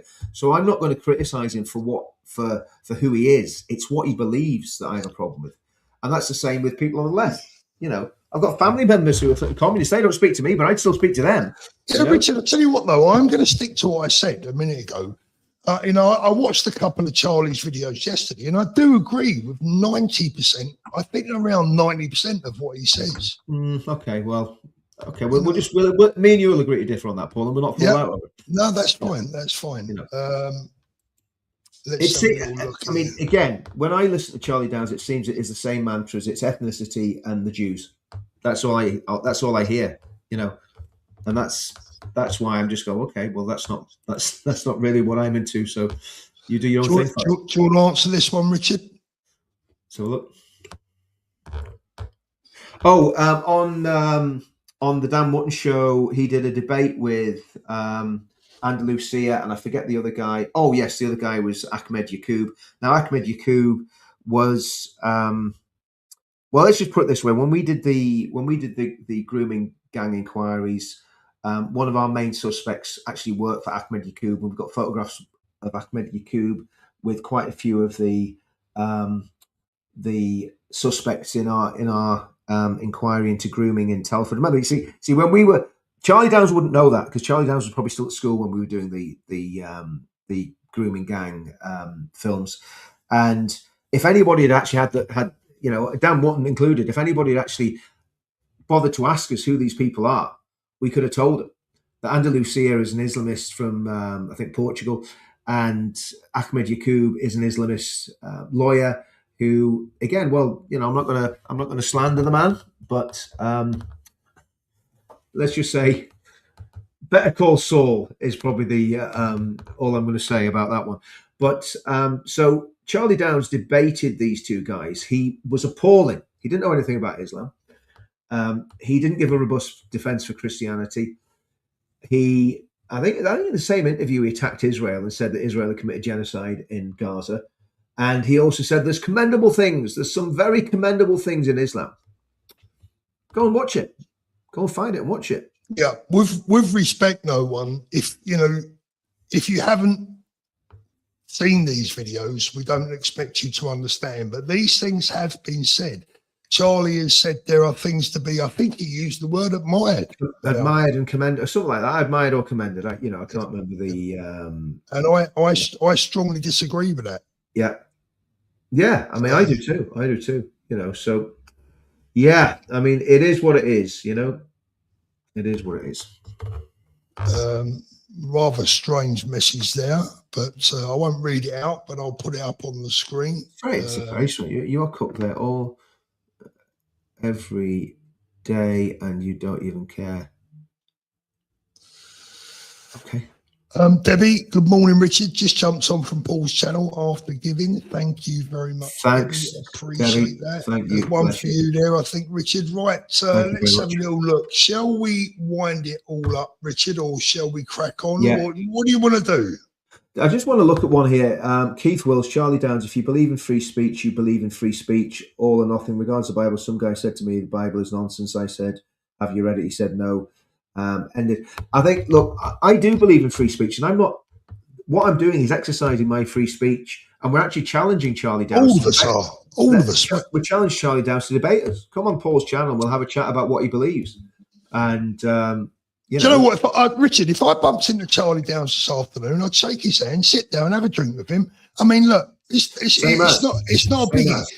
Barbara, let me read this one. Actually, Paul, and again, if people think that we're attacking these people, no, we're not. Connor Tomlinson had a few issues, and he was very public about them a few weeks ago. I'm not going to go into them because obviously it's, you know, they're his family issues. But I went on his channel and said, look, Connor, praying for you, you know, because at the end of the day, Connor does some great content, right?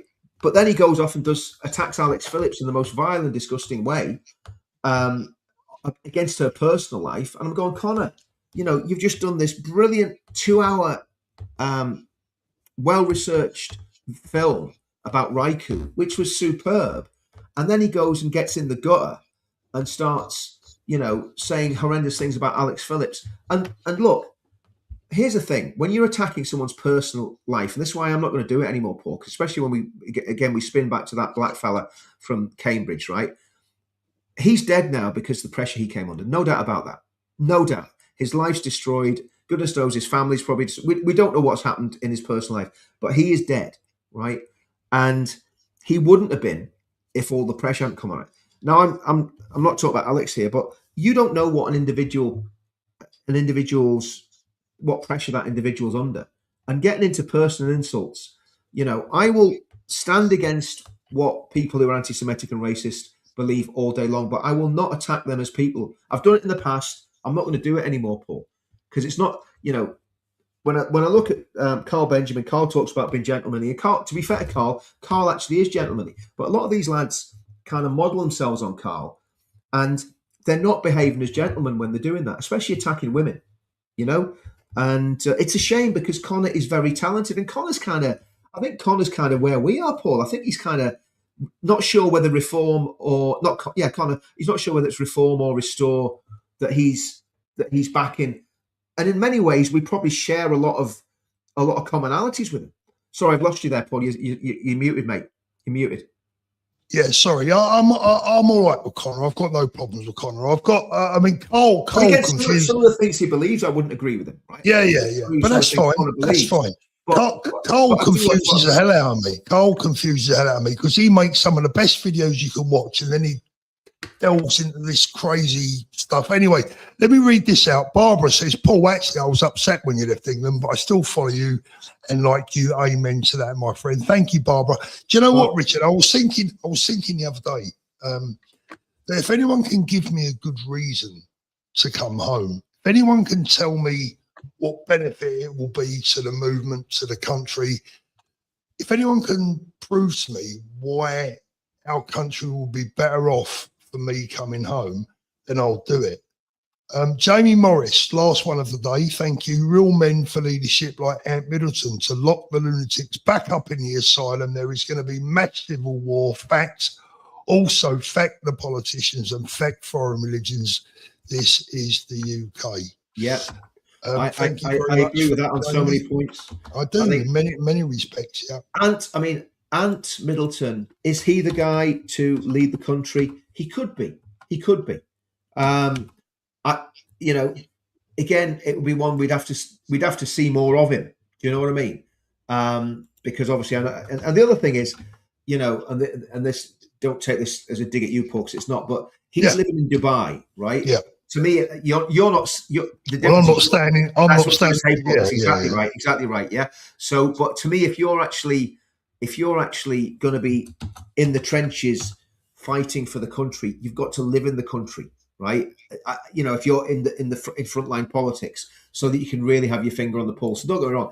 I think Ant's great, and I would love Ant to be more involved. What I'm saying is, Ant, come home, and stand in the country and live in the country and get in the trenches with the rest of us. And because I think he'll be a great leader. Yeah. By the way, I have not blocked anyone during today's chat, so I don't know if that's aimed at me. I don't know if the mods have, but if they have, there will have been. I never. I mean, I don't block anyone. If the mods do, if you bring an idiot, we've got mods that will basically dispense with your services. It's like, it's like Crime Incorporated. This is a point. This is a fair point. Charlie Downs is just saying what needs to be said. It's not anti-Semitic to point out that Israel demand demographic security for itself, but denied demographic security for Britain. I'm not quite sure how they're denying demographic security for Britain, but no, I mean, this is the whole point. You see, as far as I can tell, Israel is not opening. Not opening the Gaza Strip and sending everybody to the UK. The UK probably is quite happy to take loads of people from the Gaza Strip, but that's not Israel doing that. That's our government that's allowing that to happen, and that's the whole problem, But right, guys. Anyway, I think we'll call it a day there. We've had about 1,400 people watching on a Saturday afternoon. Thank you so much for joining us. Look, guys, in difficult times, when I say difficult times, I'm talking about as a YouTuber now. Times are hard, right? In the respect that views are down across the board for most of us, if not all of us. There's probably many, many reasons for that I won't go into. But our live streams are holding up beautifully, and I really, really do appreciate that. Thank you so much. If you can give us a thumbs up, that would help as well. It's not always about agreeing. It's about having somewhere to go and vent your frustrations. Have a listen to someone that you either agree with or you dislike or whatever. I'm sure there's plenty of people watching this today, Richard, that can't stand the pair of us, but at least they're tuning in. Thank you. Thank you for that. I think the thing is, Paul, and I like to say I have been guilty of it in the past, right? I think what we've got to do is really play the ball and not the man. Okay, we've got to go at people on what they believe, and we've got to not do the big Vinnie Jones flipping 2-footed tackles, on their faces. You know what I mean? We've got to say, well, look, I don't agree with Charlie, but I would, I met Connor Tomlinson at the advanced thing, and he's friendly enough lad. There was no problem. So I'll talk to anyone, and if I meet someone that doesn't like me. And you and I both know, Paul, there's people that have tried to destroy my life. Yeah. And I genuinely don't hold grudges against them. I just life's too short. I can't be bothered with it. I just get on with it. Richard, we'll just finish on this one. What did you make of Netanyahu's comments about the UK becoming an Islamic nuclear power? Is he wrong? Is he wrong? I mean, think he is. Look, people do not realise. This is another reason that I get very frustrated with people talking about Israel and not looking at the big elephant in the room. And the big elephant in the room is the most powerful and dynamic political force in the UK at the minute at grassroots level is Islamism, right? And I've been talking about this on my own channel. I've been talking about the nexus between the criminal gangs, the OCGs, the Islamists, the prison gangs, the pro-Palestinian Gaza MPs. There's an alliance there building, right, which has muscle, it has votes, it has a lot of money, right? It also probably has access to weapons. So we're in a very, very perilous position. The reason that let's say we get a party elected to Parliament that suddenly decides that they want to expel all the illegal migrants. Vast majority of them are going to be Muslim. They want to close all the radical mosques down. They want to expel all the jihadis that are basically causing so much worry. I mean, here's an interesting thing, Paul, and there are not a lot of Islamist attacks considering how many people are radicalized, right? And that's a reflection on our brilliant security services. There are people in our security services who are at this full time and they're very good at it. GCHQ and obviously people in MI5 and what have you. Special Reconnaissance Regiment, those sort of people. So they're actually doing a good job at keeping a lid on all this. But if you get a political party that turns around and says, we're actually going to start deporting all these people, do you think those same Islamists are just going to go quietly? No. And that's what the deep state are terrified of. So what is going to happen is we're just going to, like the frog boiling in that. And by the way, I want a radical political party that will come in and say, we're going to get rid of all the Islamists. We're going to ban radical mosques. We're going to ban the burqa. We're going to ban halal. I'm onto all of that. 100%. I want to see that happen. But I'm going to tell you now, when that happens, if it happens, the pushback will be absolutely horrific. And that's what we're up against, not Israel, not the Jews, And again, it's part of the same conspiracy that Islamist states in the Middle East who have a lot of money are funding groups in the UK and people in the UK to have anti-Israel rhetoric. So it is 100% been funded by the Middle East. It was coming from Iran. It's now coming from other Middle Eastern countries. And people have just got to wake up and realize what's really going on. And I know what the question I would ask anyone that's attacking, here's a good question, right? The question I would ask anyone that's attacking Israel, would you rather live in Afghanistan or Israel? Would you rather live in Syria or Israel? Would you rather live in Somalia or Israel? Would you rather live in Egypt or Israel? I'll just leave that with you. Yeah, absolutely. And on that note, I'm going to wish everyone a very happy weekend. Thank you for joining me, Richard. I really appreciate it, and take care wherever I'm just going. Oh man, it's just. Do you know what? I do get frustrated because it's just like being on a hamster wheel, and I'm like, we've talked about this so many times, and I'm just like, what we believe. When I haven't changed. I believe, like, I've had these politics since 1984. So I mean, I've been like this my whole life. So good man. Take it easy, Richard. Have a good weekend, everyone. We'll see you soon. Take care. Bye bye. Bye bye.